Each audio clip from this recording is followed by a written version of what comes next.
விதிகளை மீறி American international பள்ளி ஒன்று தமிழகத்தில் இயங்கி வருவதாகவும் ஆண்டுக்கு 20 இலட்சம் ரூபாய் கட்டணமாக வசூலிக்கப்படுவதாகவும் ஆம் ஆத்மி கட்சியின் தலைவர் வசீகரன் பரபரப்பு குற்றச்சாட்டை வைத்திருக்கிறார்.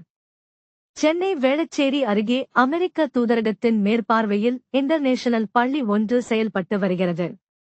அந்த பள்ளி அமைந்திருக்கும் இடம் தமிழக அரசுக்கு சொந்தமான இடமாக இருக்கும். அந்த இடம் சுமார் 12 ஏக்கர் பரப்பளவுடையது எனவும் அந்த இடத்தின் மதிப்பு தோராயமாக 800 கோடி ரூபாய் எனவும் கூறப்படுகிறது.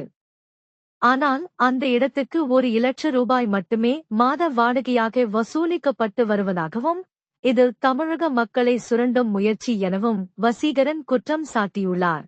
தமிழகத்தின் மற்ற தனியார் பள்ளிகள் அவர்கள் சொந்த இடத்தில் பள்ளிகள் அமைத்திருக்கும் போதிலும் தமிழக அரசு விதித்திருக்கும் விதிகளுக்கு உட்பட்டு செயல்படுகின்றன.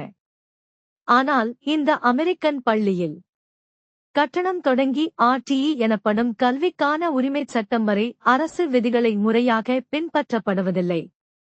மத்திய அரசின் மனித வள மேம்பாட்டுத் துறையின் கீழ் இந்த பள்ளி இருப்பதால் தகவல் அறியும் உரிமை சட்டம் மூலமாக உண்மைகள் அறியவும் இயலவில்லை என புகார்கள் எழுந்துள்ளன. அதிமுக ஆட்சி காலத்தில் இருந்தே இது தொடர்பான புகார்கள் எழுப்பப்படுவதாக குறிப்பிட்ட வசீகரன், அதிமுக, திமுக என இரு அரசுகளும் இந்த பள்ளி குறித்த புகார்களில் கவனம் செலுத்தவில்லை என கூறியிருக்கிறார். அதிமுக ஆட்சியின் போது TTR பழனிவேல் தியாகராஜனின் குழந்தைகள் இந்த பள்ளியில் படித்த போது அதிக கட்டண வசூல் பற்றி அவரே குற்றம் சாட்டியதாகவும் ஆனால் தற்போது திமுக மௌனமாக இருப்பதாகவும் வசீகரன் தெரிவித்துள்ளார். தமிழகத்தின் சாமானிய மக்களுக்கோ அரசுக்கோ பயன் தராமல் அரசு இடத்தில் இந்த பள்ளி செயல்பட வேண்டியதன் கட்டாயம் என்ன?